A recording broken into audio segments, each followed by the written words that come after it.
Well, greetings and salutations, everybody. Welcome to the best damn movie-related show on the planet Earth, the John Campea Show, coming to you from right here on my YouTube channel. I am, of course, your host, John Campea. It's an awesome honor and privilege, as it is every day, to have you, my international friends, joining me as we talk about our favorite things in the world, movies and movie news and all that sorts of good stuff. And it is Friday, guys. Congratulations, you made it through to the end of the week. You got the weekend ahead of you now. Hope you got some great plans. But as is kind of normal around here on Fridays, I am flying solo. I like to give everybody the day off on Fridays. So it's just you and me and talking about some movies. Guys, you know, last night, gotta say, went to go see Avengers Endgame again last night. Third screening of it last night. And I think my overall experience has intensified. Like, I am still of the opinion, you know, I said this before, I will say it again. I am still sort of the opinion that the first two acts of Avengers Endgame are a balance of pros and cons. There's some really, really cool, great things in it. There's some problematic things in it. Overall, still, I feel like my experience is getting heightened a little bit the more times I see it. But oh my God, guys, the last hour. I'm not going to spoil anything. Not going to spoil a thing. But for those of you who've seen it, now you know what I was talking about when I've been saying the final hour of Avengers Endgame could quite possibly be the greatest hour in the history of the genre. I mean, it's just that kind of nutty, it's that kind of weird and all that kind of stuff. And I'm going to share with you this too. I had the weird experience last night getting back from Avengers Endgame, because I got my screening last night was at like 10 p.m. So we got home around 1:30. Anyway, checking my social media feed, and I had something I've never had happen before. Because, you know, when I came out and gave my initial thoughts on Endgame, and I said, you know, overall it's great, magnificent final hour. The first two acts were kind of hit and miss, a little mediocre, some pros, some cons, whatever, on the first two acts, and then the final blah, blah, blah. And I had a lot of people give me crap, people who had never seen the movie, give me crap.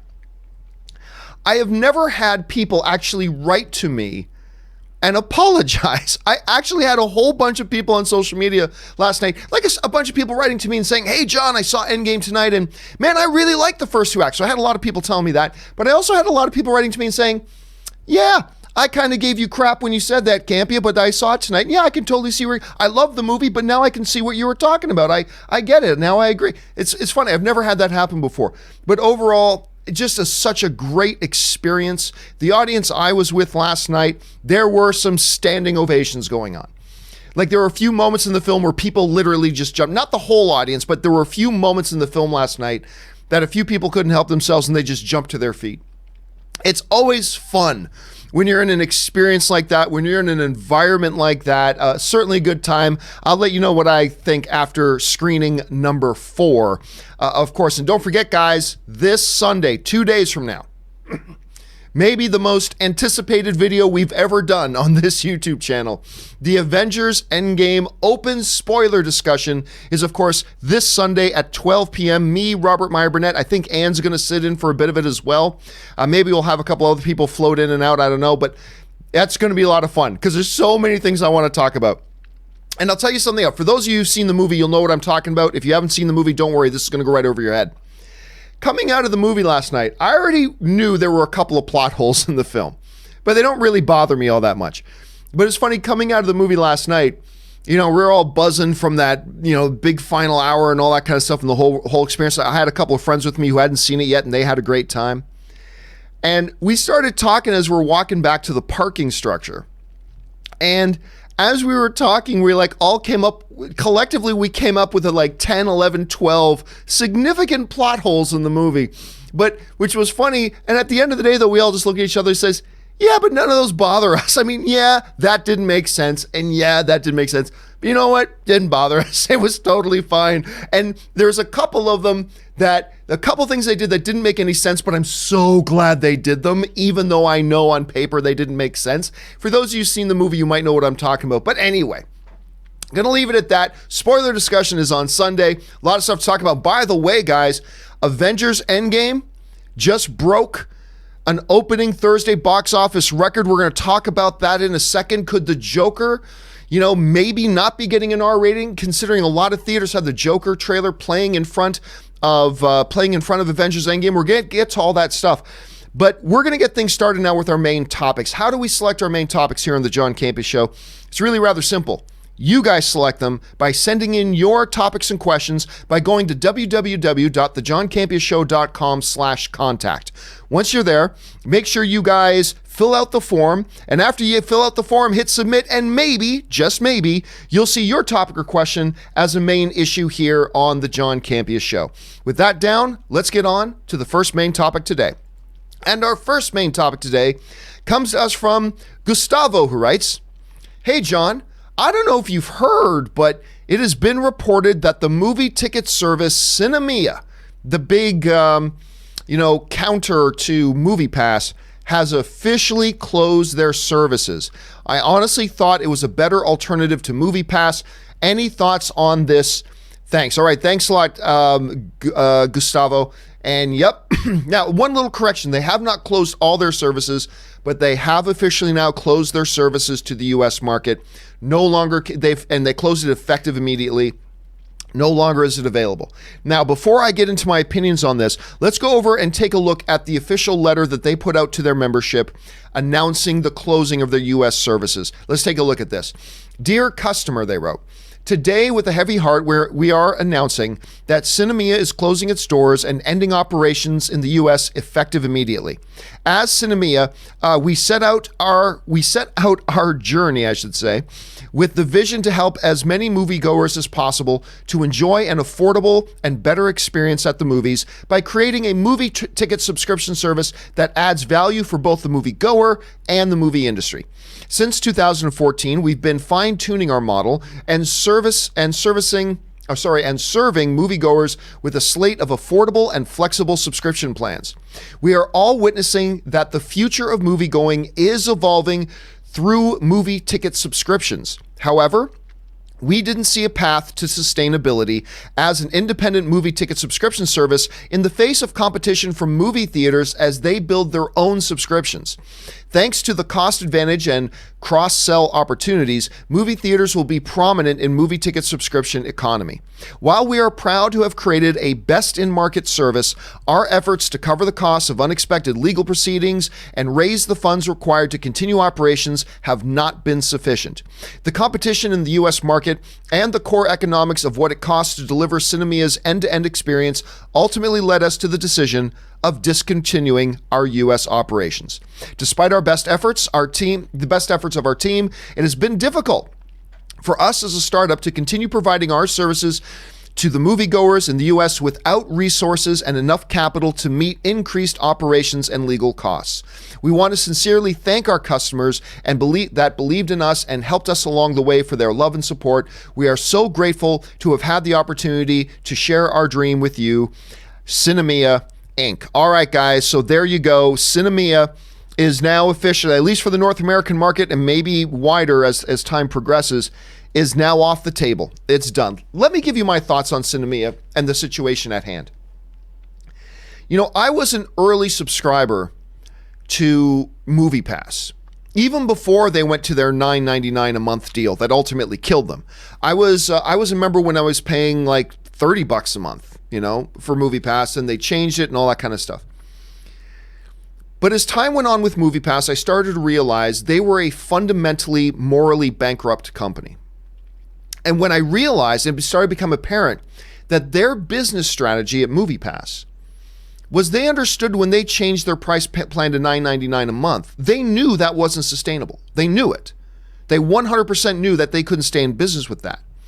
Their plan, as it became apparent, was to gather up as many subscribers as possible and then use that subscriber base as blackmail leverage to blackmail movie theater chains and movie studios into cutting them into a piece of their action with the threat of cut us in on your subscription service or cut us in on your concession stands, or we might not let our 3 million subscribers go to movies at your theaters. Be a shame if that happened.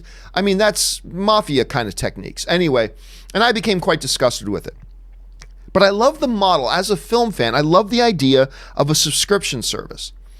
Sinemia came along and offered a vastly superior service at a higher price point but a price point that was definitely more sustainable than what MoviePass was doing, but without a business plan that entailed them being able to strong arm movie theaters and studios into cutting them in on their action.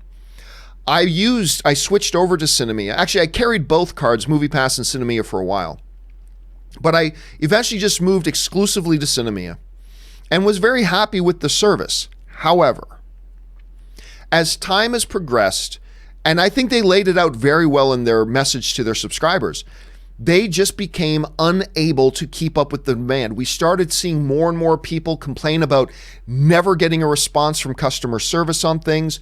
Then a short time ago, we started seeing people started getting their accounts blocked and all that kind of stuff. All signs that this was just not going to work.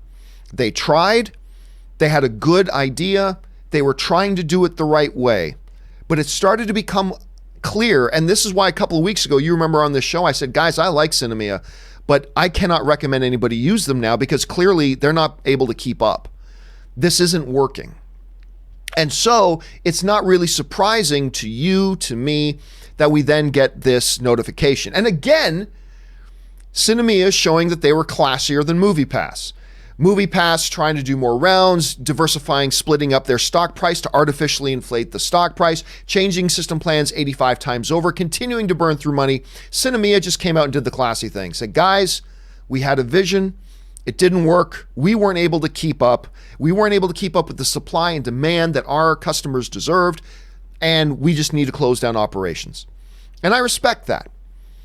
In the grand scheme of things, too, the other thing they pointed out in their email was absolutely true, and we knew this was coming. As soon as movie theaters started instituting their own subscription services, it became apparent that things like MoviePass and Sinemia were not long for this world. As they pointed out in their message, movie theaters also carry a big advantage because they want to get people into their theaters, but then they make more money off those people coming to the theaters through concession stands and loyalty and all that kind of stuff. They just had too many advantages over independent subscription services like a MoviePass or, in this case, a Sinemia. I'm grateful as a film fan that MoviePass tried coming into the North America market, even if I didn't like the way they did it. I'm grateful that Sinemia then came in to try to improve upon that model. And I'm glad in the role that both of them played, MoviePass and Sinemia, into motivating and moving movie theater chains more in that direction to adopting their own subscription services, to the point now that we have AMC A-List that I believe is the greatest thing to ever happen to film fans. So it is the closing of a chapter, and it's too bad. Sinemia played a big part in where we are today, but they're not going to be able to enjoy any of the benefits because they just did it in such a way that wasn't sustainable. So they started to fall behind. They were unable to keep up with the customer needs, and eventually they had to close their doors. They gave it a shot, and it didn't work. But I respect them for giving it a shot and giving it a shot the right way. That's my thoughts on the Sinemia stuff. Guys, what do you think about the Sinemia situation? Jump down into the comment section below and let me know your thoughts. All right, let's move on to the second main topic today. And the second main topic today comes to us from Lewis Thrift, who writes, just got back from a showing of Avengers Endgame. Had a great time. However, one thing did catch my attention before the movie. The Joker trailer played before the film. Does this give us a clue to Joker's age rating? Endgame is rated as a 12A here in the UK, the closest thing equivalent to a PG-13. Could this be the same rating DC are aiming for, or was this just a decision by the theater? All right, thanks a lot for the question, Lewis. And yes, there are a lot of theaters where people were going to go see Endgame last night that played in front of it this fantastic Joker trailer. I love this trailer. It's fantastic. And it raises the question for some people, hey, wait a minute, time out. I was hearing that Joker was supposed to be an R-rated film. Could the fact that it is playing in front of a PG-13 film like Avengers Endgame give us some indication that maybe Warner Brothers is backing off their plan to make Joker an R-rated film? I can honestly tell you, no, it doesn't mean that. Now, I'm not saying 100% guaranteed that Warner Brothers won't change their mind at some point and maybe make Joker PG-13, but that doesn't seem to be their plan. But look, we have seen trailers for John Wick 3 in front of PG-13 films. We have seen trailers for Pet Sematary in front of PG-13 films. We often see trailers for R-rated films in front of PG-13 films. The difference is they have to be green band trailers. They can't put a red band trailer for an R-rated movie in front of a PG-13 film, and that just makes sense. So, bottom line here, the Joker, they say, is going to be an R-rated film. Maybe Warner Brothers changes their minds on that. It's possible. But the bottom line here is that them playing a Joker trailer in front of Endgame, as many of us saw last night, is not necessarily an indication in any way that that means the Joker will be PG-13, because playing trailers for R-rated movies in front of PG-13 rated movies is completely normal, and it happens all the time.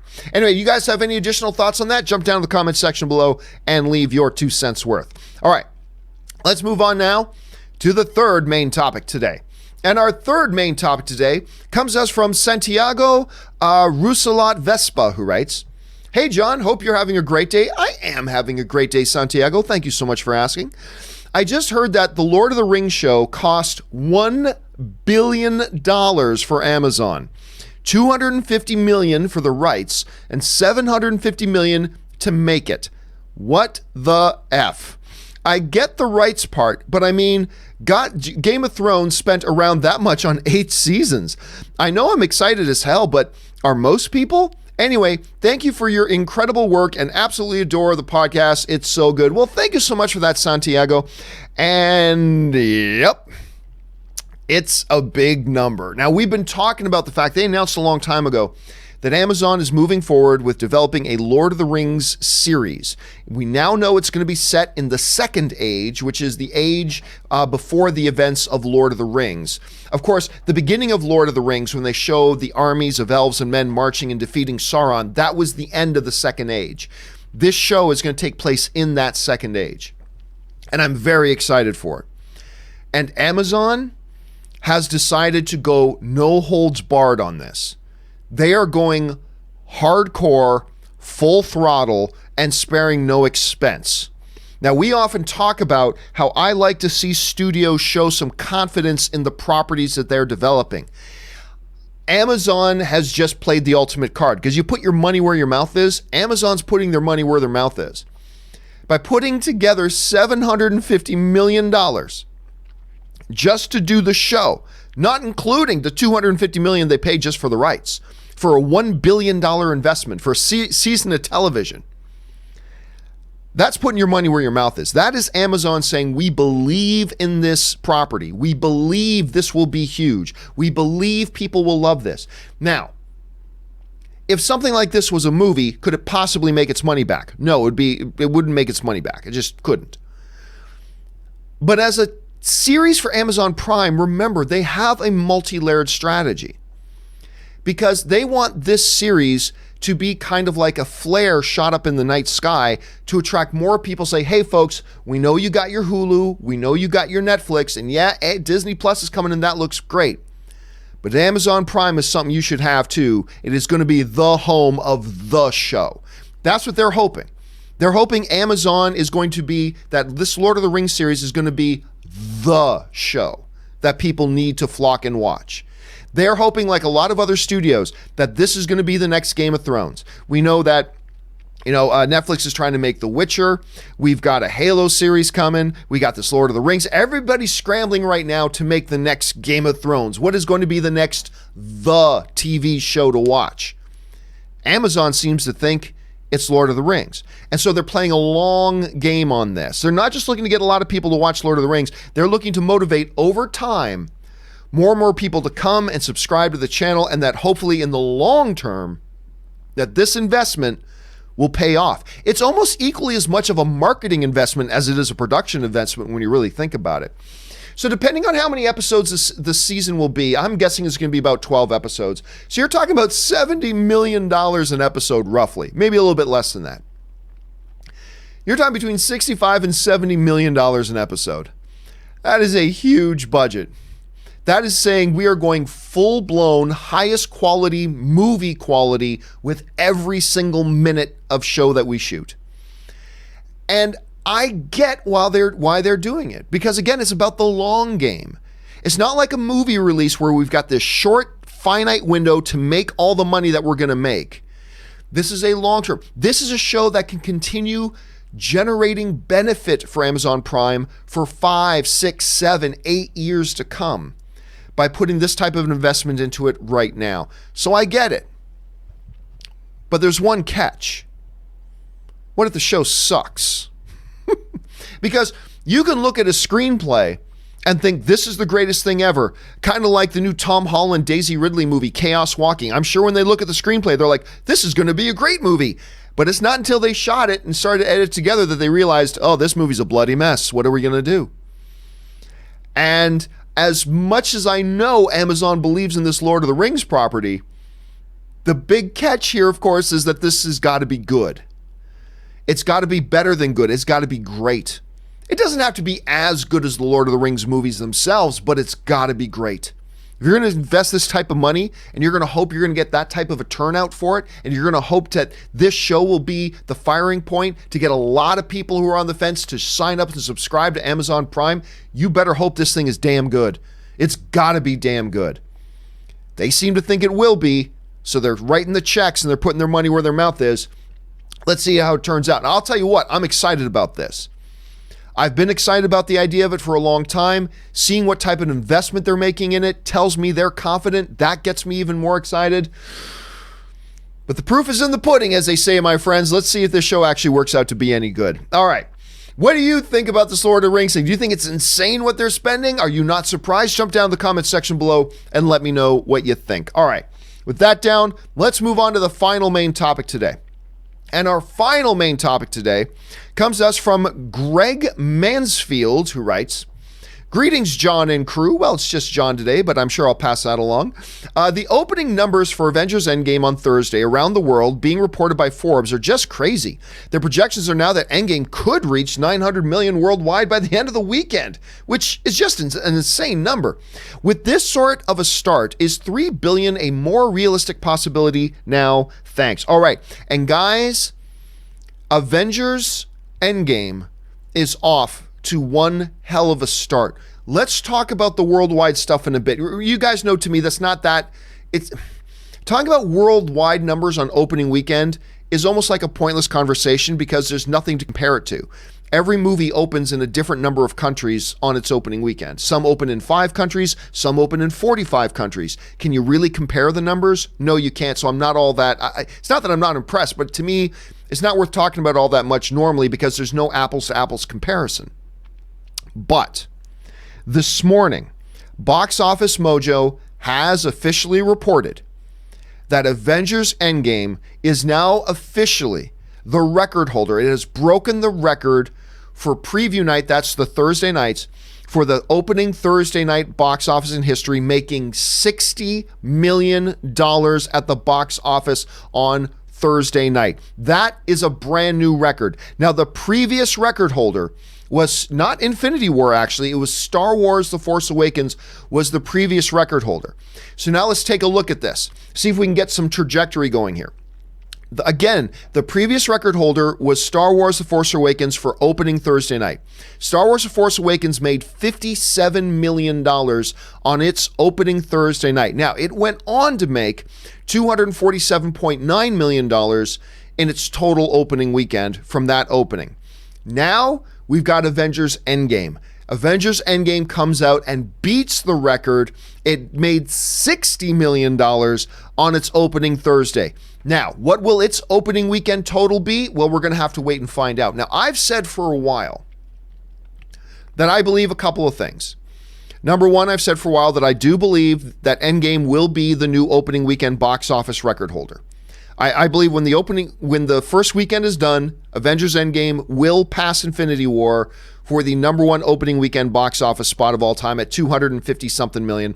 I've also said that I'm pegging it to come in around 279. So that's where I'm guessing it's going to come in around 279. The second thing I've said was that I believe it's possible it could get to 300. It's possible, but I think unlikely. And we've broken down the math before about how many screens, how many seats per screens, average ticket price, number of screenings, how fewer screenings can happen because of the 3-hour runtime, how more screenings can happen because of the additional theater count, blah, blah, blah. We've broken down all the math the last couple of days this past week. for me to say why, while I believe 300 is possible, it's possible. I believe unlikely just because the math doesn't seem to work out, but hey, it's off to a great start. Now we're looking at numbers like this. We're looking at numbers where we have ourselves a new opening Thursday record, which is amazing. A new opening Thursday record, which is amazing. So that's good. But one of the things I want to point out is that it's not like it blew the opening Thursday night record away, right? It didn't blow the record away. It crawled over the record by $3 million. So considering it beat The Force Awakens by $3 million, can we extrapolate that it'll make $50 million more overall opening weekend than The Force Awakens is to hit that magic 300 number? I don't know. See, you might think instantly that, well, no, if it only beat The Force Awakens by $3 million, it can't make up $53 million and hit 300 million. But keep this in mind too. A lot of extra screens. There's not 24-hour rotation on Thursday nights. So just because Endgame only beat The Force Awakens by $3 million on the opening Thursday, just because that doesn't mean it's only going to barely beat Infinity War and Force Awakens on the Friday. We could see a much bigger gap on the Friday and the Saturday, maybe even the Sunday totals. We could see a much more significant gap than that. So, while I still believe it's unlikely that Endgame will hit the $300 million mark, don't think that this number precludes it from happening, because it doesn't. You know, you got a finite number of screenings you can do on Thursday night. The Friday gap could be significantly larger. The Saturday gap could be significantly larger. There could be enough there to get it to that 300 million mark. I think these numbers are fascinating, to be honest with you. And again, I was in the theater last night, again, with this audience and this crowd whooping and hollering and having a great time and all that kind of stuff. So the first thing Endgame needed to do, set the record for the first night. Check. One job to do, one job done. It accomplished that. Now let's see how it crosses over into the rest of the weekend. Again, I feel pretty confident in a couple of things. Number one, it's going to break the opening weekend record held by Infinity War. By how much? Number two, I think it's going to significantly beat that record, but maybe fall a little short of 300. But like I just pointed out, there's some good possibilities there that it could hit 300. But it's still, I don't see it getting to 3 billion. I don't see it getting to 3 billion. But I'll tell you what, if this movie gets to $900 million at the end of its first weekend, if it ends its first week at like $1.2 billion at the end of the first week, well, then all of a sudden we got to sit up and take notice, don't we? Then we got to start thinking, oh my God, this could be more possible than we thought. I still think unlikely, but we're going to find out. And it's certainly the type of movie that's generating a lot of excitement and buzz and getting people talking and going back. So we'll see how all this kind of works out. So let me ask you guys this. Looking at the numbers for Thursday night, what do you guys think the chances are that Endgame hits 300 million opening weekend? Again, that's way above the opening weekend record held by Infinity War. Does this increase your confidence that it can hit that record? Or does it decrease your confidence that it can hit that $300 million mark? Jump down to the comment section below and let me know what you guys think. Okay, guys. With all that down and out of the way, let's save some time now and go over and take some live questions. You guys have been firing in live questions ever since the show started, so let's hop on over there now and start getting to some of those. And we're going to start things off with our friend Doshi, who writes, seeing Endgame in 8 hours, 2 major spoilers. Sorry about that, Doshi, but you know what? Take solace in this.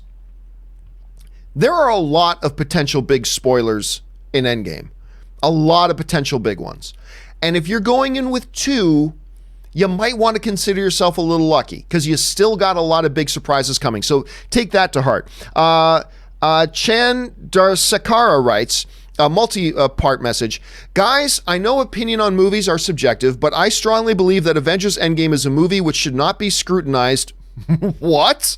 Anyway, let me keep reading. Is a movie that should not be scrutinized or given a rating. Marvel earned this movie and our support. Endgame is a strong emotional movie.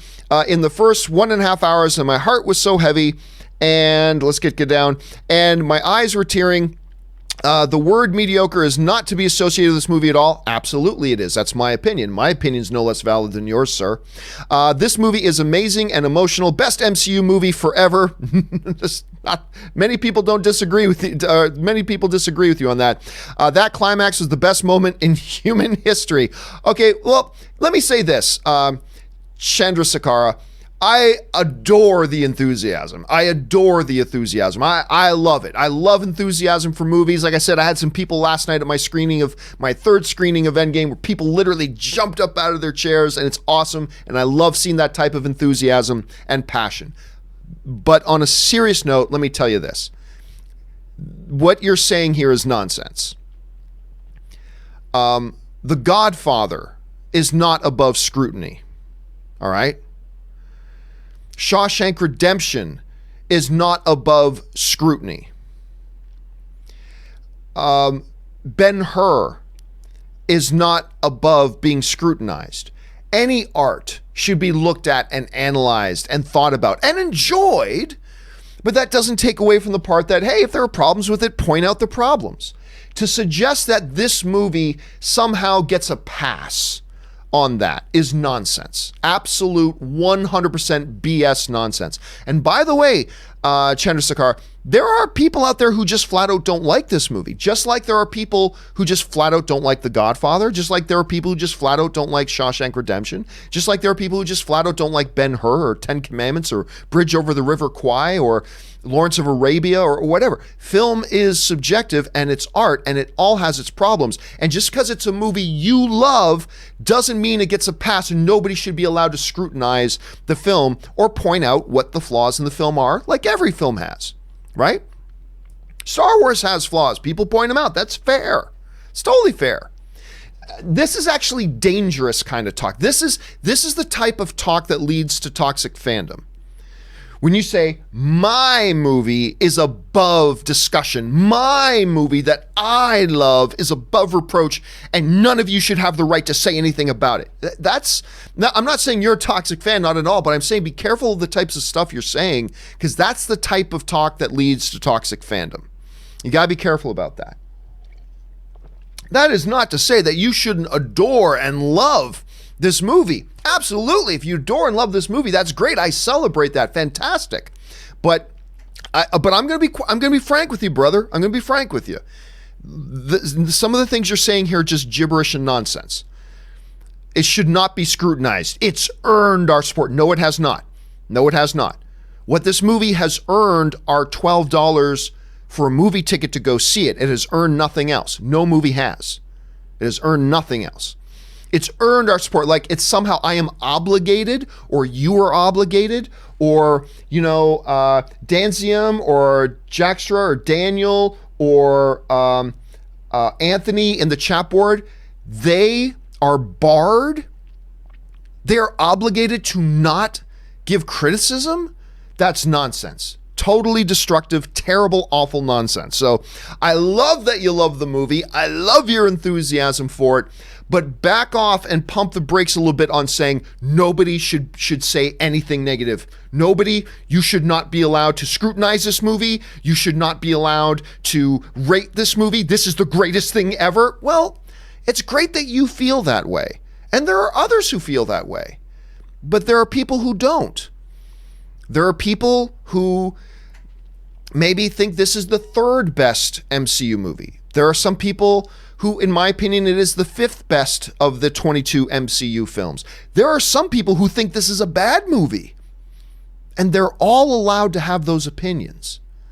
So be excited, be enthusiastic, love the movie, pump the brakes on telling other people what they are and are not allowed to feel about the quality of the film or discuss the shortcomings of the film. You got to pump the brakes on that, brother. You got to pump the brakes on that. Okay, anyway, let's move on here.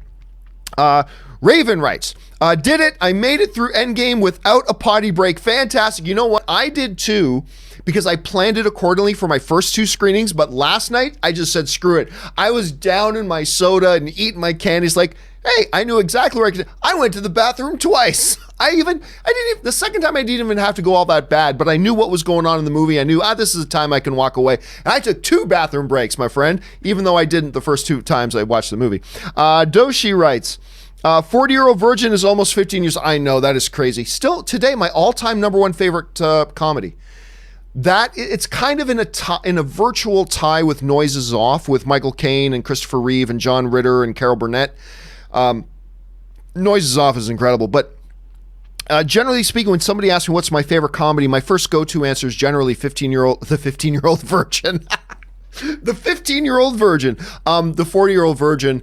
I adore this movie. My all-time favorite comedy, and it is crazy, Doshi. You think it's just about that old. Raven writes, John, if you ever need a fallback job, you should consider being an English teacher. You have already trained people how to ask a what-if question. You know what's funny? When I started asking my audience, you guys, if you're going to put in what-if questions, make sure you follow it up with an actual question. Don't just say what if, period. Say what if, set the scenario, and then ask a question pertaining to that scenario.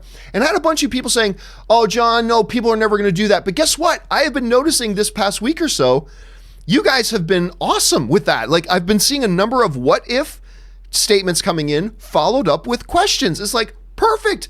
Like, I know our audience knew how to get on board with that and do that. And you guys responded to it great, and I'm very grateful for it. It makes my life a lot easier. So thank you, everybody. I appreciate that. Zach Bartran writes, wouldn't that $1 billion just equate to being petty cash for Amazon? No. See, that's the thing. Everybody thinks because something's a big company that just means they have that money to burn. $1 billion is still $1 billion. And you don't get to be a big, successful company by just throwing $1 billion out the window.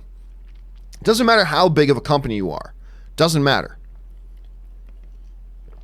Companies aren't in the business of losing money on big projects or small projects. So, no, that is, but that's a misnomer. A lot of people think, oh, yeah, Disney bought Fox for $71 billion. That's nothing to them. It was half of their net value. That was huge for them. That was massive for them. And it's going to fundamentally alter things that they can do for the next couple of years because they did that. And even for a company like Amazon, just throwing $1 billion at one property and franchise, that's a big deal, man. It is a big deal.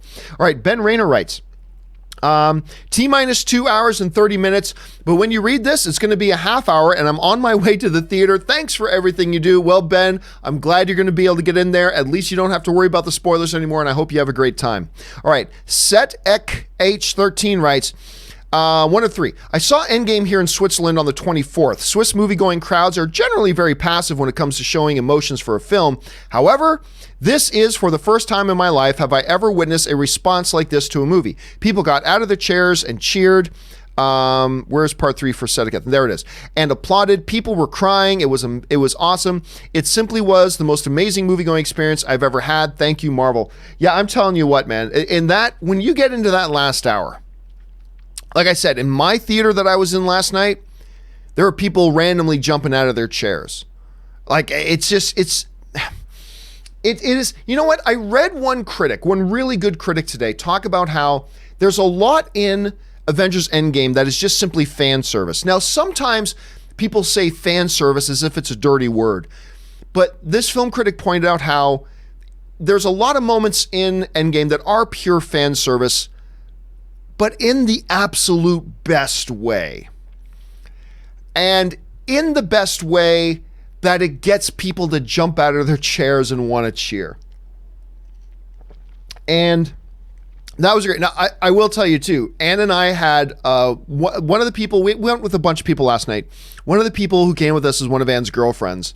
And she actually fell asleep for 20 minutes during the movie. She thought it was a little convoluted. She wasn't into it, and she kind of fell asleep for part of it too. So, I mean, that's some people. But in that same screen, we had people jumping up out of their seats.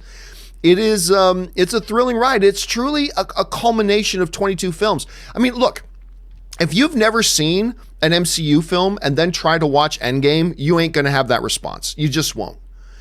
I said this on the show the other day. Every MC movie has done a really good job that you could probably watch this movie without having watched any of the others and still have a really good time.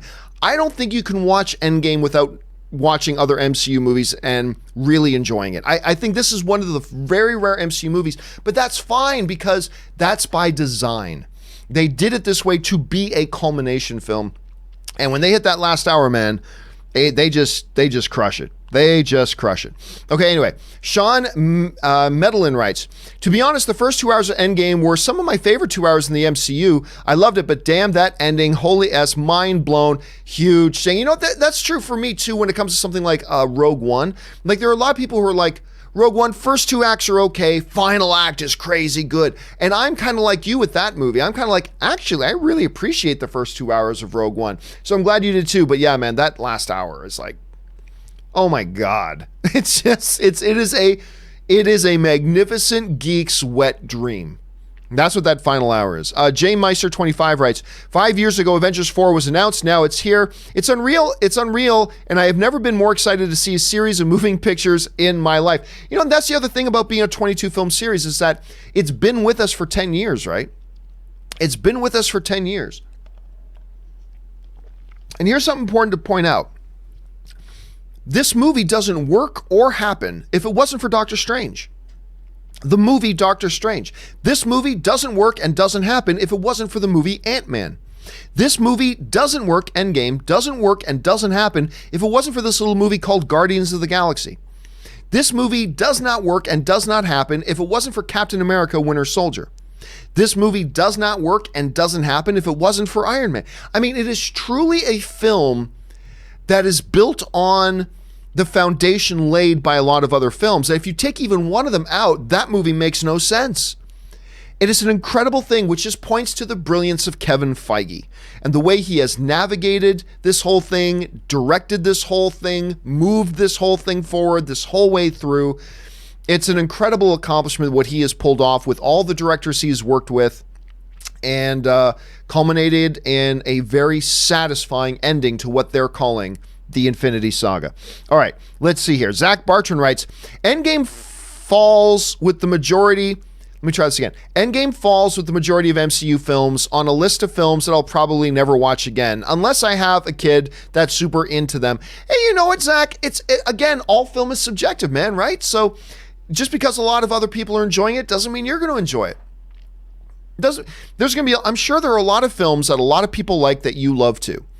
And there's going to be some films that a lot of people love that you don't like as much. That's the subject. That's true of all of us. That is true of all of us. That is the subjectivity of film. So yeah, you don't feel bad one little iota if you're not enjoying as much as other people do, because hey, that's the movies, man. That's the best thing about the movies. All right. Sedek13 writes, oh, we already got that. Okay. Troy Strauss writes, I'm going to be so broke Sunday from spoiler super chats. It was amazeballs, though. There is so much stuff to talk about, Troy. But again, let me emphasize moderation. And this sounds weird because you guys support the channel by using super chats. I should be asking you to send as many super chats as possible. But honestly, let me put this out now before Sunday comes. Don't get carried away. I don't want anybody to not be able to go to the movies tomorrow because you spent all your money on the super chats on Sunday. Plan it, do it in moderation. We're going to have a good time. Ask all the stuff you want to ask, but just, don't rack up a huge bill, please. I mean, hey, I get the money. Yay. But honestly, please don't rack up a huge bill. Plan it. Do it in moderation. Ask the things that are important to you. And hey, if you got the money spare and you want to send in a ton, by all means do it. But I do ask everybody that when we get, because it's going to be such a big, great discussion, there's going to be a temptation to get carried away and maybe send in too many. And then what I don't want to have happen is to have some of you guys at the end of our 5 hours sit back and go, oh my God, I just spent $730 in super chat. Like, I don't want that to happen to anybody. So please just think about it a little bit in advance, do it in moderation, and let's have some fun on Sunday. Thank you for that. Anyway, Ryan Lohner writes, Endgame doesn't have $1 billion yet? Flop! Yeah, I know, right? And because I was talking the other day, it's like, you know what's going to happen, right? There are people out there who just regardless of anything, they hate DC, and they're just going to trash on DC any chance they get. And there are people out there who just hate Marvel, and they're just going to trash on Marvel any chance they get. And you know what's going to happen is if Endgame doesn't make 300, like it can set the opening weekend box office record. And it's going to set the opening weekend box office record.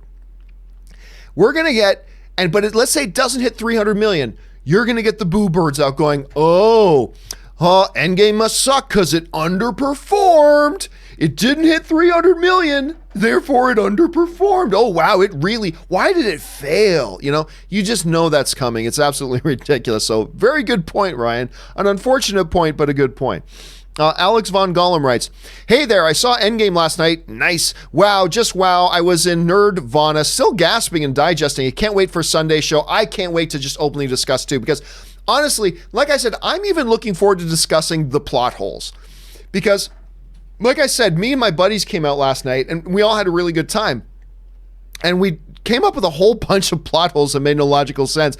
And yet it was like, a couple of them just don't bother us. And a couple of them were like, and I can't say which ones they are. There's a couple in particular, though, that are massive plot holes. But I'm like, but I'm very glad they did it. Like, yes, X and Y was a plot hole, but I'm so glad they did it because I thought it was awesome. There's a lot of that. So I'm even looking forward on Sunday to talking about the plot holes and the problems, to be honest with you, and talk about, God, where does the MCU go from here? There's so much to break down and talk about. That's why me and Rob know that we got to be ready for Sunday. Sunday's going to be a marathon, and I cannot wait. It's going to be awesome. All right. Jay Bling writes, I know I said I have other movies I'm looking forward to, but oh boy, there won't be another cinematic manifestation of Destiny for a long time, and I don't quite feel that way about Star Wars Episode 9 yet. Star Wars Episode 9's coming. You know what? Here's the thing. Somebody asked me the other day, Jay Bling, it's like, man, I mean, now that Endgame is done, it feels like we got nothing left to look forward to. But I said, I've heard that before. Over the past, I've been doing this sort of thing when I started the movie blog for over 15 years now. And there have been monster, huge, highly anticipated movies come that people then said, man, I don't know where I'm ever going to look forward to a movie like this again. And then inevitably something else comes along and we do. That's the nature of being a film fan. And something else does. A record gets broken. It's like, that record will never be broken. And then it does. That's the nature of it. And somebody wrote in and said, well, I mean, comic book movies have peaked now with Endgame. It's going to be downhill from here, right? It's like, well, wait a minute. There are some people that think Endgame might be their favorite comic book movie ever, but there's a lot of people that don't. There's a lot of people who love Endgame, but wouldn't say it's the best ever. Some people would say that comic book movies peaked with Captain America, the Winter Soldier. There are some people who say comic book movies peaked with Logan. There are some people who say comic book movies peaked with The Dark Knight. There are some people who say comic book movies peaked with Avengers or Infinity War, right? So I don't think that at all. I think there is always going to be, we will always feel like, well, that's the best I'm ever going to have until the next thing comes. And the next thing always comes. And that's what I've learned doing this for 15 years is that the next thing always comes. It always comes. At one point or another, even though it's hard to believe at the time. Kind of like after you just have magnificent sex, you think, I'm never going to have better sex than that. And then eventually someday you do. It's just the way it is. I don't know why I drew that as an analogy. I have no why.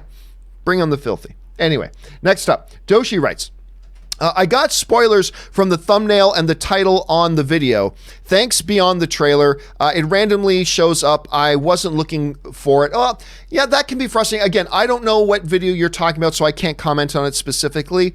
But what I would ask guys is, I mean, again, here's the tough thing, Doshi. I haven't seen the video you're talking about, so I don't know what the thumbnail was and title was. But remember, it is tough because we as film fans, do not have an agreed upon standard definition of what a spoiler is and what a spoiler isn't. Everybody seems to have their own idea about what a spoiler is and what a spoiler isn't. So, and again, I haven't seen the video you're talking about, so I'm not sure. But I just want to put forward and propose that it is possible that Beyond the Trailer put up a thumbnail and a title that they did not feel met the criteria for what a spoiler is. Not intending to spoil it, and maybe they didn't mean to. But you did feel it was a spoiler. And that's the thing. That's the most tricky, difficult, pain in the ass thing about spoilers, is that everybody's got a different definition for what a spoiler is. It makes it kind of tough to navigate sometimes. Doshi writes, order my Avengers hoodie, arrives in May. I know it takes a while. I'm surprised. I thought I would be going to movie theaters when Avengers Endgame opened and see tons of people with the hoodies that the hoodies me and Ann have. But I guess they are taking forever to get. So we were there. We were the only ones who were wearing them last night. So I was like, hey, cool. Me and Ann were wearing our hoodies. Actually, let me see if I can find this. I don't know if I can, but I will try. Hold on a second. I'll show you me and my wife last night as we were. So what happened was, me and a bunch of friends, obviously, we went to go see Avengers Endgame last night. It was our third go around, which was a lot of fun. And we went with a bunch of friends. So what I like to do when we're going out to a movie with a bunch of friends is we hit up a restaurant first. So last night we hit up, where did we go last night? We went to, where did we go? Oh, we went to Yard House last night. That's right beside the AMC Burbank 16. So that's where we went. And so we took this picture. There's Ann and I just before going to see Endgame last night with a bunch of our friends. They took a picture. Ann, of course, brought her mini version of the Infinity Gauntlet. And as you can see, she was getting ready to do the snap. And I look obviously very concerned that she was about to do the snap. But anyway, that was us last night. So anyway, I was kind of thinking everybody was going to have these hoodies by now. But I guess I was just lucky and I got in on ordering them soon enough that I was able to get them. And but I'm sure soon enough, Doshi, a lot of people are going to have these jackets. I'm sure a lot of people are. I joke about it. I say they're going to be the belly button jacket. Why belly button? Because everybody's got one. I'm pretty sure it's going to be one of those things soon. All right. SJ writes, cried 4 times during Endgame. Man, tears. I told you guys, cry time. Cry time.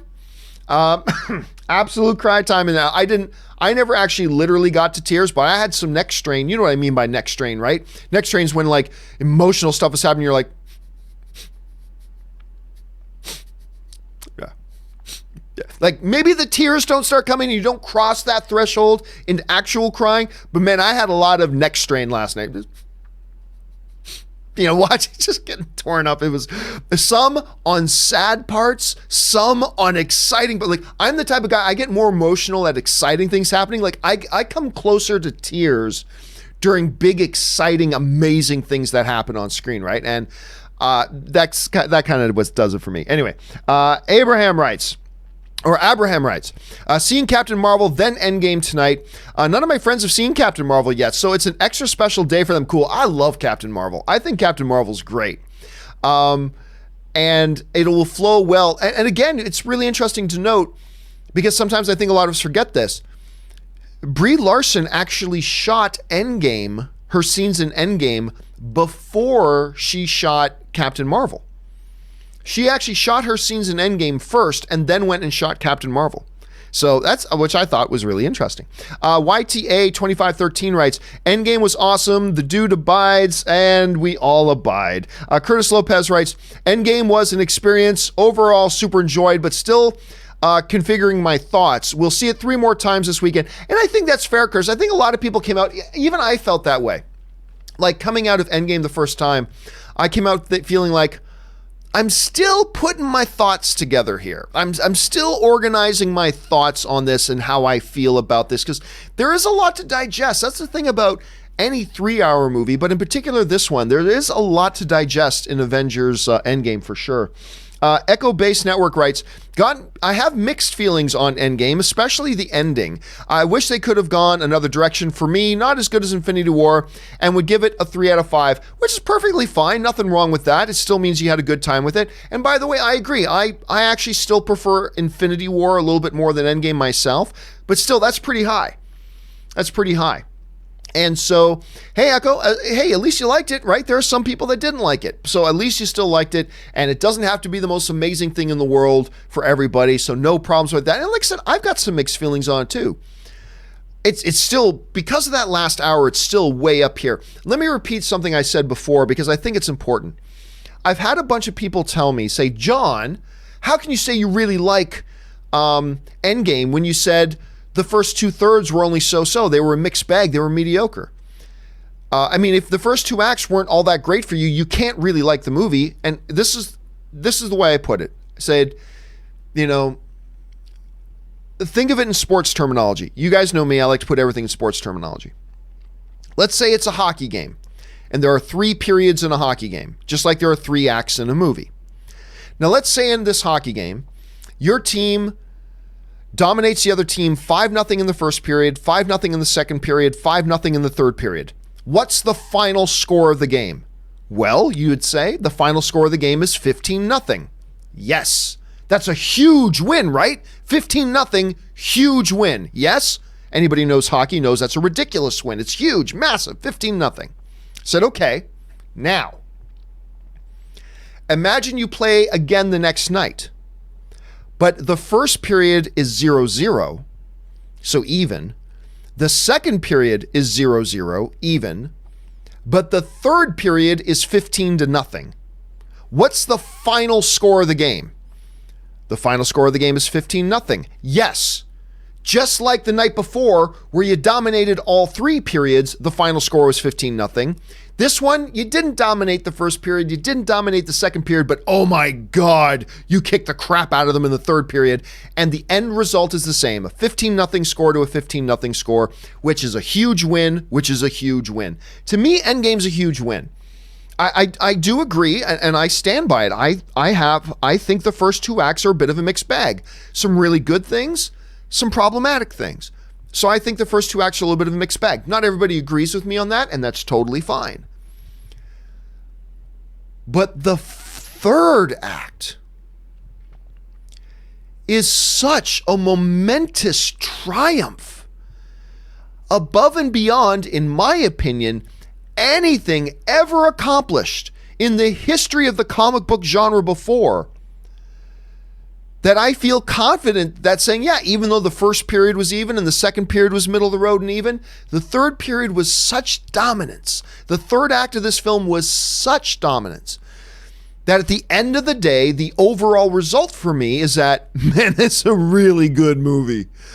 So yes, I completely disagree and refute and reject the logic that, well, if you didn't love the first act and the second act, it doesn't matter how good the third act is, that you can't really like the movie all that much. Nonsense. That makes no logical sense whatsoever. It means you have to have one hell of a third act, but Endgame is one hell of a third act. And it's not like the first 2 acts are bad. I never thought the first 2 acts were bad. I think they're just kind of, they even out. They got equal parts pros, some cons, kind of evens out. And then that third act comes. Guys, if you haven't seen the movie yet, do not go to the bathroom before the third act starts. If you even feel a little bit like you got to go to the bathroom at some point in the movie, just go, because you cannot leave your seat once the third act starts. Once that third full hour starts, you cannot leave your seat for any of it. So just bite the bullet and go at some point if you feel even the slightest that you need to go to the bathroom, because you don't want to get into the third act and then have to go. So please take my advice on that. Anyway, okay, let's move on. Angel Silva writes, my wife and I are seeing Endgame to kick off our anniversary week. Nice. Did the same for Infinity War last year. I think I found the one. I think you did too. Angel, if you're going, you got a partner to go to the MCU movies with. Dude, you found yourself a keeper. Make sure you keep that locked down, my friend. And happy anniversary to you guys, by the way, Angel. I hope you guys have a great one. And doing it with Endgame is a good way to start it off. All right, Doshi writes, last question. Sorry. No problem, Doshi. Which movie do you think will have more cry time by the end of the year? Endgame, Lion King, Toy Story 4, Star Wars 9. Oh boy. There's going to be some cry time in Lion King. Man, I almost cried just watching a trailer for it. Not a trailer, sorry. I was at CinemaCon. They showed us a short scene of Simba and Mufasa climbing up a rock, and then him giving "everything the light touches is our kingdom" kind of speech, right? And just seeing them walking up that rock almost brought me to tears. There's going to be cry time in this. I think for Toy Story 4, while I'm super excited for Toy Story 4, and I'm really glad they're doing it, I think they got a lot of the cry time out already in Toy Story 3. I'm going to say probably Endgame. I'm not necessarily saying Endgame's going to be the best movie of this bunch, but I think there's going to be more cry time in Endgame than those other films. We'll have to wait and see, though. Let's see how Lion King affects us. Santez Henderson writes, I don't know what's a better movie, Endgame or Spawn. Well, hey, man, maybe you love Spawn. I don't know. Santez follows up with, seriously, I loved Endgame. It may be my new favorite superhero movie. For 11 years, The Dark Knight couldn't be topped, but it may have last night. I always tell people, pump the brakes a little bit on ranking a movie on an all-time list the day after you see it. I'm not saying you have to watch it a bunch more times, but you at least got to let it marinate a little bit. So I'm often very hesitant to come out and definitively rank a film. Like if somebody asked me right now, I'll say, okay, to me, Endgame is my 5th favorite MCU film out of the 22 film history of it. But don't hold me to that. Like that's a very loose thing because I need to marinate on it a little bit longer and really see. Maybe it'll go up a spot or two, maybe it'll go down a spot or two, I don't know. But it is an experience, man. You come out just Ghibli. You just come out bouncing and shaking because of what you've just seen. It's kind of nuts. Groot writes, I am Groot. Dude, listen, you're borderlining on getting banned here. Okay, I don't accept that sort of thing. You're being disrespectful to to my audience by saying stuff like that. Now, maybe that's a cultural thing where you come from, and that's fine. But just please don't say something like that ever again because it can be offensive to some people. So yeah, there you go on that. Dimsum05 writes, dude, just finished Endgame last night. This is without a doubt the most movie I have ever seen. That is, I think, a very accurate statement, Dim Sum. It is the most movie I have ever seen. There's so much in the movie. Maybe you love it all, maybe you love half of it, whatever, but there's undisputably so much in the movie. It is without a doubt the most movie I have ever seen. That's a good way of putting it, Dim Sum. All right.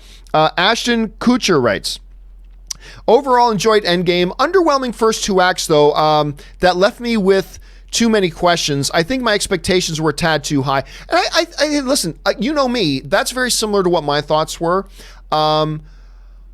I'm not going to say underwhelming as if it disappointed me, but again, I thought it was middle of the road. I thought it was mediocre. I thought it was, like I said, equal parts pros and cons, kind of balanced itself out, and then you get into the last act. And I agree. It has some problematic areas. The first couple of acts have a couple of problematic areas. But there's also some really great stuff, in my opinion, in the first 2 acts as well. Your assessment is pretty close to mine as well. And I think a lot of people went in with really high expectations. I mean, we always say leave expectations at the door, and we should. But sometimes it's easier to do than other times. This would have been one of the more difficult times, I think. Orange Hand writes, who'd you rather hang out with, Key or Peele? Ooh. That's off the top of my head, I'll say Keegan-Michael Key, but I reserve the right to change that later. Grant Bilson writes, do you think the MCU will ever top that last hour? Yes. Yeah. It's hard to imagine, but yes. Everything eventually gets topped. Even though I don't think Endgame will beat the Avatar record right now, eventually that Avatar record, everything will eventually be topped. Do I think it'll ever be topped? Yes. Ever? Yes. This year? No. The next 2 or 3 years? Probably not. But ever? Yes. John Demoto writes, 60 million midnight for Endgame. Absolutely bonkers. Well, it's not midnights. I mean, it started playing at 6 p.m. last night. But it is, and again, it is the new record. It topped the Force Awakens record, which was $57 million. And of course, we got Endgame topping it at 60. KW Garrett writes, I saw Endgame and favorite MCU movie, but let's address the elephant in the room. What did you think of Caddyshack 2? It's not like I can ask about Endgame. Honestly, I've got a friend of mine who actually prefers Caddyshack 2 over Caddyshack, which I think is just absolutely sacrilegious. I'm not a big fan of Caddyshack 2, to be honest with you. Not a big fan. to the point that sometimes my mind makes me forget that there is a Caddyshack 2. But oh my God, Caddyshack 1. Guys, if I know it's an older film, but if you guys haven't seen the original Caddyshack with Chevy Chase, oh my God, watch the original Caddyshack with Bill Murray. Watch the original Caddyshack. It's oh my God, it's so funny. I'm just thinking of the gopher right now. Anyway, let's move on. Ryan writes, bigger Vin Diesel cry time. You stay, I go, no following, or we are Groot. I'll be honest with you, I can't even remember where you stay, I go, no following. I can't even remember what movie that comes from. I'm drawing a blank on it. I'm sure I've seen it, but I'm just drawing a blank on it. But yeah, man, that moment in Guardians of the Galaxy when he says, we are Groot, come on. That was neck tension time. That was neck straining time right there. Why does my neck strain make it look like I'm taking a huge dump? Anyway, that was some neck straining time right there. That was some definite neck straining time.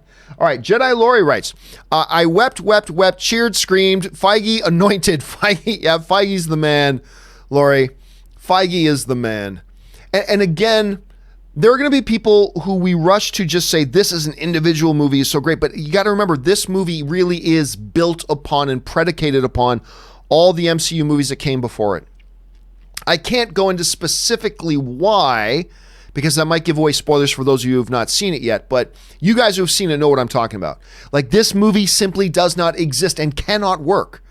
If it wasn't for Doctor Strange, if it wasn't for Ant-Man, if it wasn't for Civil War, if it wasn't for Iron Man, if it wasn't for Guardians of the Galaxy, on and on and on and on. It is a culmination piece of work that doesn't stand on its own. And I think that's fair to say. Endgame is not a movie that stands on its own. Doctor Strange is a movie that stands on its own. Ant-Man is a movie that stands on its own. Guardians of the Galaxy is a movie that stands on its own. Avengers is a movie that stands on its own. I would say even Infinity War is a movie that can stand on its own. Endgame is simply a movie that by design is not a movie that stands on its own, but it was never intended to. It was intended to be a culmination movie. It was designed as a culmination movie. It was masterminded as a culmination movie, and it was assembled as a culmination movie, which means it doesn't stand on its own, but that's okay because that's what it was meant to be, and it delivers an experience of a culmination movie that, quite frankly, maybe a standalone movie or a movie that does stand on its own couldn't possibly deliver. So it's interesting on that level. Chris Warden writes, was completely floored by Endgame last night. So was the great Ron Burgundy would say, I'm in a glass case of emotion going back to see it again on Sunday. Anytime, Chris, if somebody can put in a good old Ron Burgundy quote is a good time for me. Yeah, I've seen it 3 times already. I'm going to see it a 4th time this weekend. Probably see it 1 or 2 more times after that and then wait for it to come out on video because I can only spend so many hours in the movie theater because I got other movies I got to see. But I'm in a glass case of emotion. I like that imagery. Dim5 writes, theater should have a way to record the audio in an opening night screening, remove the movie audio, but leave the audience reaction and sell it. Well, we've seen movie campaigns do that, right? Particularly with horror movies. Right? We've all seen marketing campaigns for movies like last night, a special audience got to see an advanced screening of Ghost Grab My Balls, whatever the name of the movie is. And this is how they reacted. And then it shows the night vision of the audience going, and wait, we've seen that a million times, right? I know they traditionally only do that for horror movies, but you're bang on the money, dim sum. If Disney's smart, they should do something similar like that for Endgame. Endgame is now in theaters, and here's how the audience is responding. And night vision, and people jumping out of their chairs, and some people crying, and people going, yeah! And then people getting the next strain, and then they should do that. Highlight the experience of watching the movie. That would be a great idea. Orange Hand writes, a Netflix reboot of the anime Saint Seiya is turning one of the male leads female, and lots of fans are upset. Is gender swapping a big deal or not? It's not a big deal. Who cares? Unless it's vitally important that a particular character is female, or unless it's vitally important that a character is male, I don't really care. I don't really care. It doesn't matter. And that's just my take on it. Like Shaft, because if you understand Shaft, it's kind of imperative that Shaft is a male character. I would have issue if they gender swapped out Shaft, because there's an imperative issue there to the core DNA of who the character is. And I'm not going to pretend like I know Saint Seiya, and I'm probably not even pronouncing it right, but I'm not going to pretend like I know that property to know if it equals or not, but most of the time, nah. I often want to ask people who bring up gender swapping as being an issue. I often want to sit them and say, why is this? I'm curious. Why is this an issue for you? I'm suspicious. Why do you have a problem with this? What's the problem? It's a story. It's a make-believe fictional story. Who cares? Now, if you can point out why it's imperative that the character be a certain gender or be a certain race or whatever, okay, then you can make an argument. Otherwise, I want to know why you have a problem with this, because I think that says more about you than it does about the property. But anyway, that's a larger topic for a different time. Roman Bryant writes, my heart was pounding so hard during the last act. Talk about a nerd orgasm. Dude, that's exactly what I said. I said that last hour is a magnificent wet dream, geeky wet dream. It absolutely is. It's incredible. And what they were able to pull off was just nuts. Let's see. Stephen Rode Ilwan writes, saw Endgame last night and oh my gosh, that was incredible. Can't wait for Sunday because I have so many thoughts and feelings. It's always great when you can go into a movie and have those types of experiences, right? Whether it's the thrill or the scares or the laughs or whatever that different movies offer, whenever you can go in a movie and have that type of an experience, it's always a great thought, Stephen, that you get to go back and experience it again. And that's one of the things I love about the movie so much. All right, Ben Hayusa writes, what will you do once you finish watching Endgame? Me in Thanos' voice. I will finally rest and browse the internet without the fear of getting spoiled. I've been seeing a lot of people saying something similar. It's like, the best thing about having watched Endgame is I can go back to my regular social media browsing now because there's so many people who are like exiling themselves from social media because they didn't want to get spoiled. A lot of you were able to pull it off. Some of you unfortunately got spoiled, but yeah, it is funny seeing how many people are saying, man, it's so great that I've seen Endgame. Why? Because you loved it so much? Well, yeah, but also because now I can get back to my regular social media browsing, which I think is hilarious. All right, Christopher Benson writes, I'm starving. Let's get some effing French toast. One of the funniest lines in movie history. Let's get some fucking French toast. Leslie Mann, ladies and gentlemen, the 40-year-old virgin. Every time anybody says, like Ann and I love that line. So whenever anybody says the words French toast, she and I will just look at each other. French toast. I mean, that's what we do because I love that line so much. The pop culture crotcheter writes, finally watching Endgame. I almost never cry at movies, but I'm skipping the mascara today. P.S. It's crocheter. Yeah, what did I say? Crotcheter. It's crocheter. I should have known that, crocheter.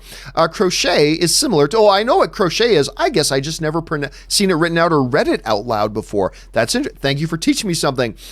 And, yep, might be, but you know what? Screw it. Wear mascara that day.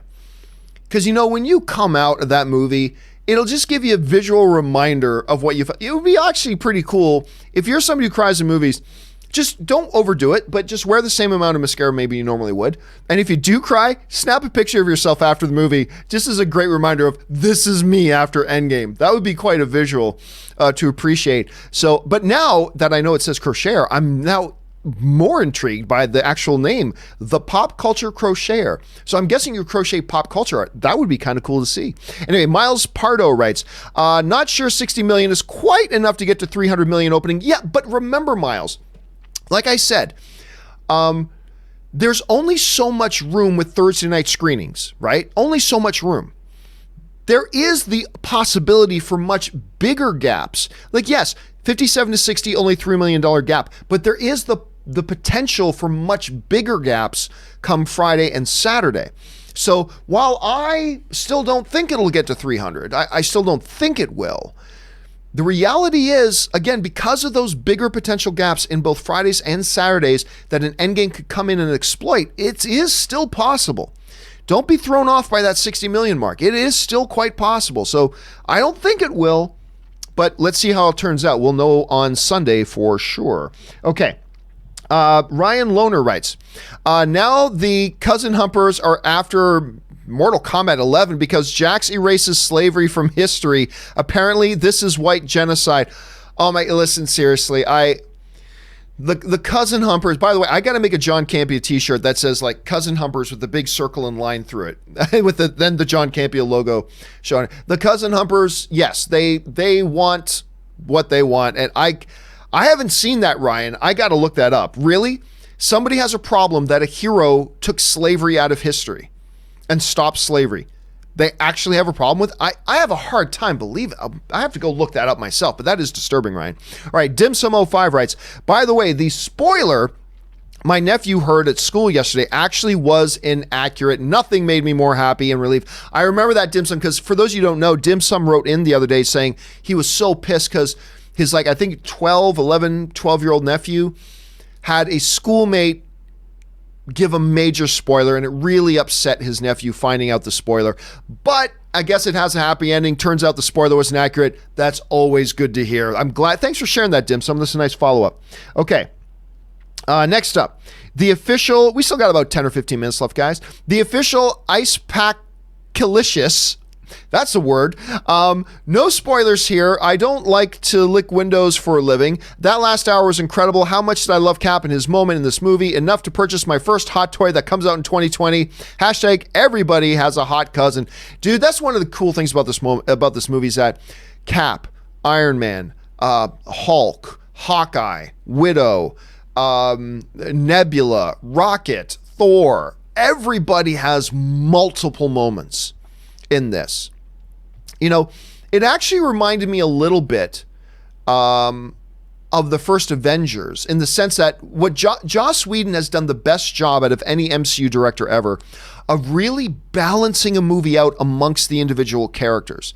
Most movies really highlight a couple of characters and put the other characters a little bit in the background.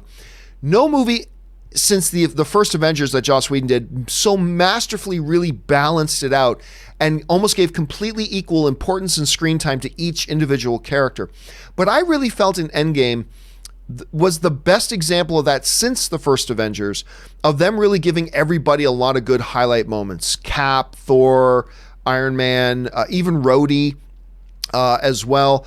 I thought they did a great job balancing those things out quite well, and everybody got some great moments, and certainly moments that are going to be worthy of some Hot Toy stuff. Absolutely. So I'm glad you had a good time, Official.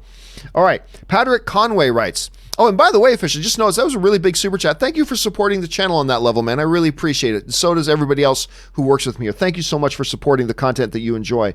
Patrick Conway writes, thoughts on Daniel versus Johnny in Karate Kid, like it was totally illegal face kick, yet they gave the trophy to Daniel. Was it in I didn't know the rules of that tournament. Was a face kick illegal? I don't know. Was it illegal in that tournament? I'd have to go back and think about that. That might be a major plot hole in a beloved classic movie. But I don't know. I think in the tournament, other people, there was face contact. I think there's legal ways to make face contact and illegal. I'd have to go back and see what they said the rules of that particular tournament were. But it's an interesting observation, Patrick. Philip Dax writes, I've been watching you since For Your Consideration. That's going back, man. You bring the best out of people. When do you think Fantastic Four will come? Fantastic Four, then X-Men, please. Well, I'm thinking 4 years from now, we'll have a Fantastic Four in theaters. I think in 2023, we'll have a Fantastic Four in theaters. And I do think Fantastic Four will come first because it's the easier film to do. Because with X-Men, that's an entire world you got to build. You got to build an entire world for mutants. With the Fantastic Four, you can just drop the Fantastic Four as they are right into the MCU as it is. So that seems to be the much easier thing to do. Now, making a good Fantastic Four movie is clearly very difficult because no one's been able to do it yet. But it seems to me to make sense. So I'm going to give it 4 years. So we see it. Kevin Feige says he's already got his 5-year plan. I think he'll expedite things for Fantastic Four, but I don't think it's going to be in theaters any earlier than 2023. But who knows? Maybe they'll surprise us, but I'm thinking 2023. Jessica Tennis writes, when Thursday's number come in, Captain Marvel may be number 1 domestically, was number 2 Wednesday. Shocking if Endgame and Captain Marvel are 1 and 2 this weekend. Yeah, we saw Captain Marvel jump back up into the top 5 last weekend. It just continues its box office run. And again, the first of the billion-dollar films. I didn't think Captain Marvel would hit $1 billion. But I knew it would be a big success, but I didn't think $1 billion. But it's the first $1 billion film for Disney this year, in a year that could see 5 or 6 billion-dollar films from one studio. It's absolutely crazy. And you're right, Jessica, that would be something else if we see Captain Marvel. Now, I still think La Llorona is going to end up number 2. I think La Llorona will end up number 2, but it would be amazing if Captain Marvel was in there with Endgame as 1 and 2. Static Space Sean writes, was reading How to Train Your Dragon box office numbers, and domestically each movie declined at the box office. I adore the trilogy. Do you find this odd? Not really. I mean, I think part of it is that people less and less went back multiple times. Also, it's not like they've been major, huge, significant drops, but they've been very high quality movies. So I'll say I find it a little bit surprising considering how good they were and how good they are and how people responded to them. People really like these movies, but there's a lot of different factors that can go into what was the competition was up against that particular time. Did they wait too long between movies? I personally thought they waited a little bit too long between How to Train Your Dragon 2 and 3. They did wait too long. They should have moved on that a little bit quicker. Because what year, let me just ask Google. Hey, Google, what year did How to Train Your Dragon 2 come out? Let's see what it says. How to Train Your Dragon 2 was released in the United States of America on June 13, 2014. Yeah, 2014. They waited 5 years? 4 or 5 years? It should have been a 2-year wait. They should have done that in a 2-year wait. Probably would have done a little bit better. But night and day difference, I don't know. So I'll say this. I do find it a little odd, especially considering how much audiences like it, how much critics like them, and how good they are. So a little bit odd, but it's not like they went from $1 billion film to a $100 million film, you know? So it wasn't that big of a jump. Jeff Mullins writes, where'd Jeff go? There he is. Jeff Mullins writes, there's an episode of Community that the Russos directed that could help with Endgame. I know they directed a lot of Community. They also directed You, Me, and Dupree. I had this I don't know if I shared this on here. I had this interesting Twitter exchange, right? Because when I first wrote that, the first 2 acts are kind of mediocre, pros and cons, strengths and weaknesses, whatever. Somebody wrote to me, says, I simply refuse to believe that the Russo brothers are capable of producing anything that can be considered mediocre. And I wrote back, I'm like, really? You find it impossible to believe that the directors of You, Me, and Dupree could do anything other than the purest of excellence? Anyway, and everybody knows I love the Russo brothers. I love the Russo brothers very much. I'm not giving them a hard time, but I just was kind of funny. It's like, really? So you don't think it's at all possible that the directors of You, Me, and Dupree could possibly put out anything that's short of perfect excellence? Anyway, that was that. But I don't know which. I would be curious to see which episodes of Community they directed. I'd be very curious to find that out. All right, the Bearded One writes, over under 20% we see a Lion King or other predators eating prey in Lion King. I'd like to see it. I don't think they will. I think that'd be a little difficult. Me and Robert talked about that the other day, that seeing them actually jump on a gazelle and rip its throat out and tear the flesh off of its body, that's not something. Look, they allude to it. They say, we eat the antelope. Well, yes, but when we die, our bodies turn to the grass, and the antelope eat the grass. So there's a circle of life, right? They already referred that happens, but no, I don't think for the family, I don't think they want to see Simba knocking over, a gazelle and ripping its throat out. So I'm going to go under 20% on that. I will go under 20% on that. Mista 47 writes, saw Endgame. Wow, incredible. Round 2 tonight. Enjoy yourself, man, and really take it in this time around. Cameron Wiskovich writes, John, what I was referencing yesterday about Avengers and Godzilla was that in the 1970s, there was a crossover comic where they fought. I had no idea about that. I didn't know that. Really? I didn't know there was a Godzilla and Avengers crossover thing. I never knew that. I will admit I'm curious now, Cameron, so I'll probably have to go check that out. Thanks for clarifying that. All right, the bearded one writes, Bucks swept the Pistons, now the Celtics. Bucks are dangerous this year. And they think it's all about the one guy. It's not. That is a balanced and deep team. They're a little bit scary. As a matter of fact, as a Toronto guy, as somebody cheering for the Raptors, you think, oh, you nervous about the Celtics? I'm like, no. If anything, I think the Raptors are going to go to the NBA Finals this year. I do. But the one team that I'm worried about is the Bucks. That's what I'm worried about. Anyway, Guy Volt writes, I'm in shock. I felt so many emotions, loved it so much. And that's always great when you can go to a movie and have that kind of, movies are experiential events. And when you can come out with that type of an experience, that is awesome. Leander writes, based on box office records, Endgame has/will break. Based on box office records, Endgame has/will break. What do you think it could have made globally, US and world?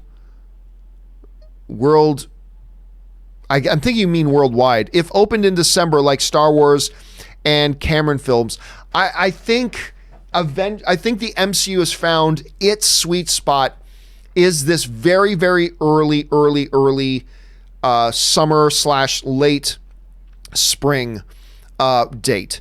This has worked for them. This is their sweet spot. I don't know that it would have done any better, to be honest with you. This is when these types of movies should come out.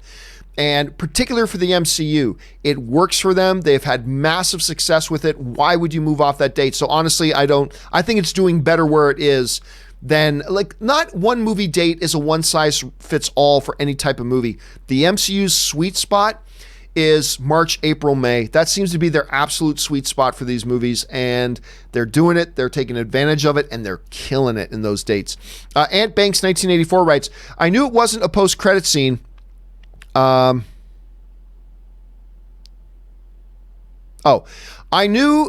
think you meant to say, I knew there wasn't a post-credit scene, but everyone in my row didn't. So instead of getting up and making it inconvenient, I just respectfully waited. I felt differently. Like last night being in an audience, I kind of felt like, because it's like 5 minutes of credits. And as I was getting up, I could tell, there are people here who are expecting an end credit scene. I kind of respectfully let people know, just so you know, that there isn't actually an end credit scene. So, because I thought that was more respectful, so they could have the option if they wanted to. Because I hate it when I sit there for 5 minutes and then it was for nothing. Especially if there are people who need to go to the bathroom, where they're like, okay, I can't go to the bathroom because I don't want to miss the end credit scene. And I just kind of let some people know as I was walking, hey, just so you know, there's actually not an end credit scene. I've seen it a couple times already. And I let them know. They're like, and one guy was like, oh, dude, thanks. And the guy and his girlfriend got up and left, and he was very thankful that I told him that. But hey, look, it's always good to err on the side, Ant Banks, of what you think is more respectful. And I applaud you and tip my hat to you, sir, that that was your main concern. All right, Dan M. writes, and we just got a couple of minutes left here, guys. Dan M. writes, is it true that there is an Edge of Tomorrow sequel happening? Yes, they are already moving on it. They're not in production right now, I don't believe, but they've already said they're doing it. Or just rumors. Also, watching Endgame in 11 hours. Will be there for Sunday's discussion. Awesome. I'm glad. Again, I cannot wait. Two things. I cannot wait for Edge of Tomorrow, too, because I love that first one. They just need a better title, because that one sounds like a bad, middle of the day soap opera. But Sunday's discussion, I am so looking forward to it. So many things to talk about on Sunday. I'm just stoked for it. Doshi writes, thanks everyone for wishing me luck. # whatever it takes. And obviously, as always, Doshi, all of our best thoughts. And it's always good to see how many of our community support you in there as well, Doshi. So thanks for that, man. Jake C writes, man, I am excited about Volume 3 now. No spoilers. Yeah, I mean, first of all, I was excited about Volume 3 anyway, Guardians of the Galaxy Volume 3. Then once they announced James Gunn was coming back to do it, I got extra excited for Volume 3. And now after watching Endgame, I am even more excited for Guardians of the Galaxy Volume 3. Again, no spoilers, but I just continuously get more and more pumped for Guardians of the Galaxy Volume 3. Jeff Mullins writes, Infinity War is a better movie, but I think you probably meant Endgame. Infinity War is a better movie, but Endgame is a better experience. I could see that. I mean, others may disagree. Some people might think it's the opposite, but I think I'm with you on that, Jeff. I think overall Infinity War is a better movie. But Endgame is such a wild experience. I mean, it's tough to quantify it. You know what I mean? That's the great thing about movies. It's very difficult to quantify things, but I totally see where you're coming from with that. And I think I kind of agree. PJ Barnes writes, over 20 plus years since the first game dropped, Pokemon looks to finally be the movie to break the video game movie curse. The video games still thrive. And here's hoping. Here's hoping. Again, I love the trailers, but then I saw a scene at CinemaCon and I thought the scene was bad. But now I'm hearing these reviews from people who saw early screenings of it, and the reviews are quite positive, like really good. So my enthusiasm is getting built up again. Here's hoping that it turns out to be as good as it kind of looks like the potential it has, PJ.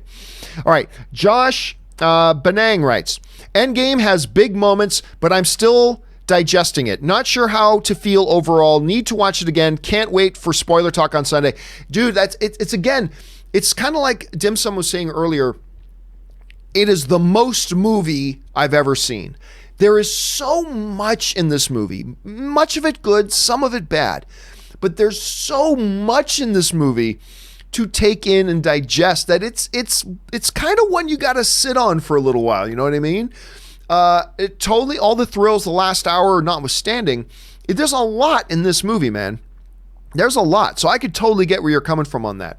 All right, Dirk Diggler writes, it's a shame that Grace Randolph always feels, or I'll finish reading it. It's a shame that Grace Randolph always feels the need to be first on YouTube with spoilers. I'm sorry. I know you don't like to comment on other channels. I just had to put it out there. I respect that, Dirk, and I can understand your frustration. However, let me, brother, respectfully request that we not use the super chats here or the regular chat to target specific people and bash on specific people.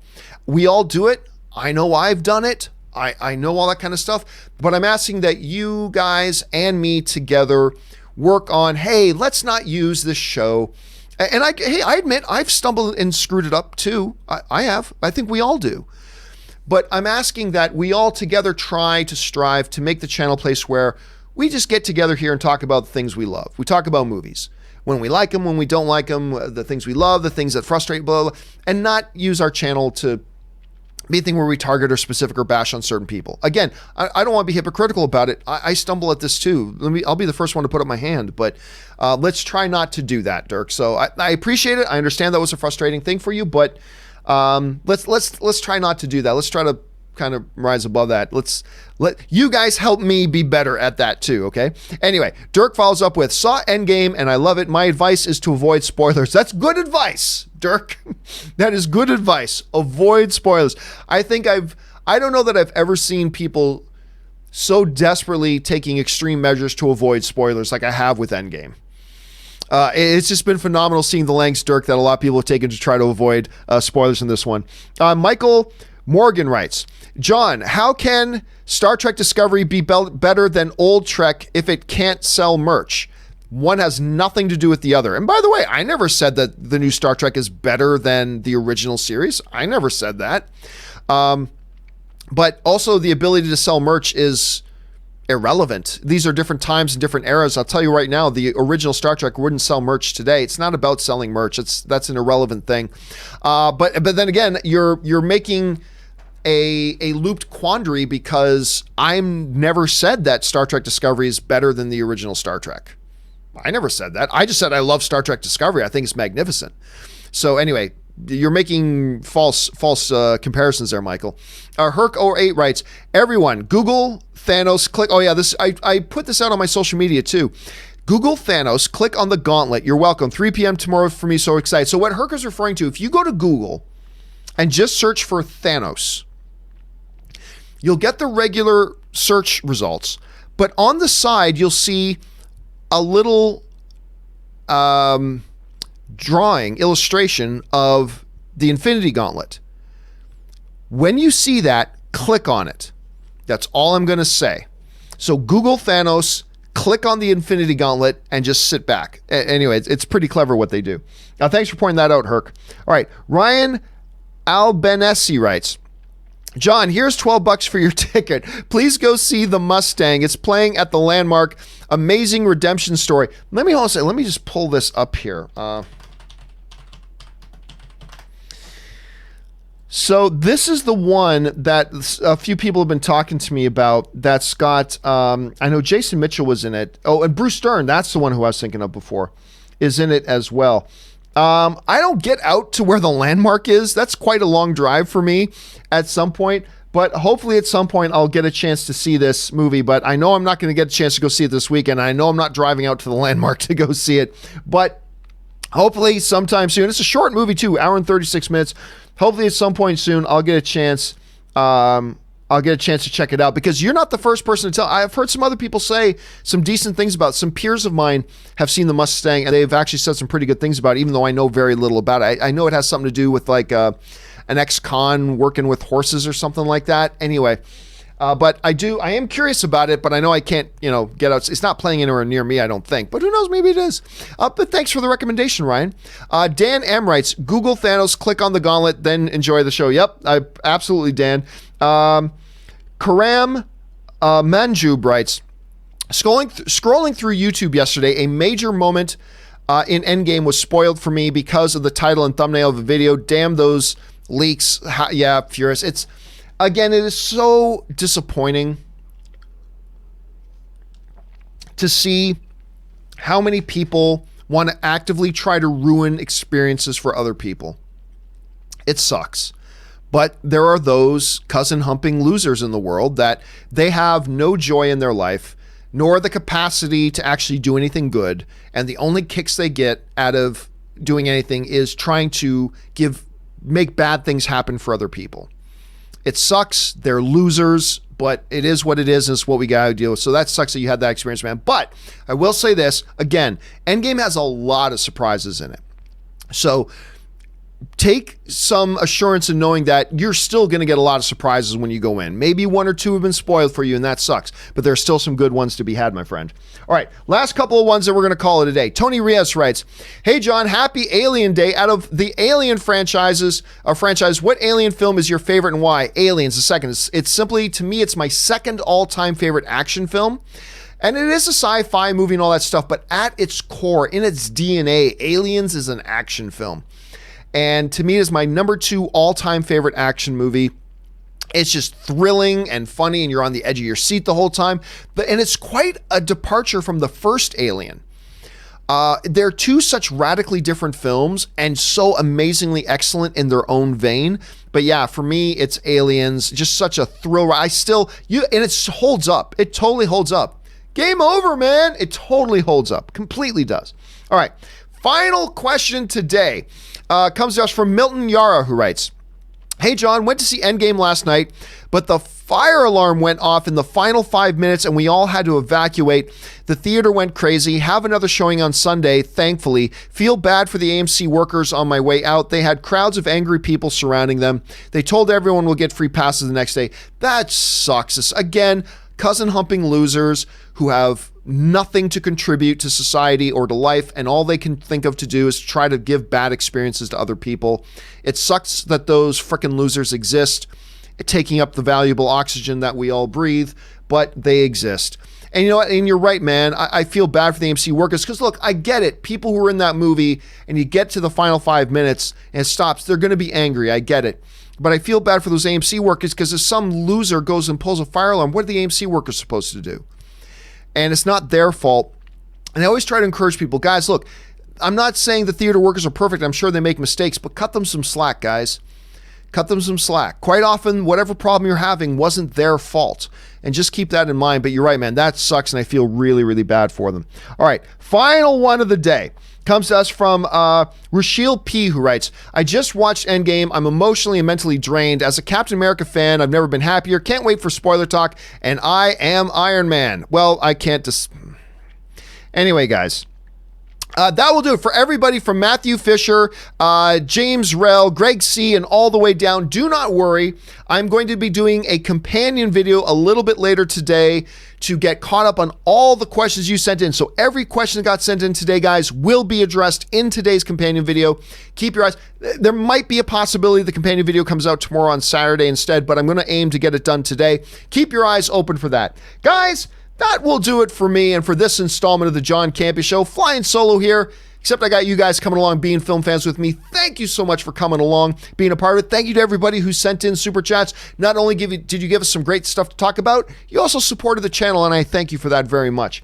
Guys, don't forget, again, let me repeat, this Sunday at 12 noon Pacific Standard Time starts the voyage of the open Avengers Endgame spoiler live discussion. Me, Robert, I'll probably have one or two other people float in here as well, including Ann. Make sure you come on in and join us for that. It's going to be a lot of fun. I got so much I want to talk about with this movie about, so please make sure you come along and join us there for that. Guys, don't also forget that tomorrow we will be having an open mic tomorrow afternoon, so keep your guys open for that. That'll do it for me, guys. Thanks a lot for being here. My name's John Campea, and until the next video, bye-bye.